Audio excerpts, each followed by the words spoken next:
Maoist హెచ్చరిక లేఖపై మంచిర్యాల జిల్లా Bellampalli MLA గడ్డం వినోద్ స్పందించారు. ఎమ్మెల్యే అనుచరులం కాంగ్రెస్ నాయకులు అంటూ ఎవరైనా భూ కబ్జాలకు పాల్పడితే సహించేది లేదని వినోద్ హెచ్చరించారు. కఠిన చర్యలు తీసుకోవాలని జిల్లా కలెక్టర్ ఆర్డీఓలకు ఆదేశించినట్టు చెప్పారు. ఇదివరకు జరిగిన భూ కబ్జాలపై తనకు ఎలాంటి సంబంధమూ లేదన్నారు.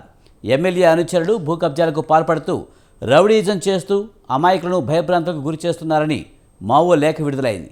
ఎమ్మెల్యే వినోద్ తీరు మార్చుకోవాలని హెచ్చరిస్తూ Maoist Singareni cold belt committee కార్యదర్శి ప్రభాత్ హెచ్చరిక లేఖ విడుదల చేశారు.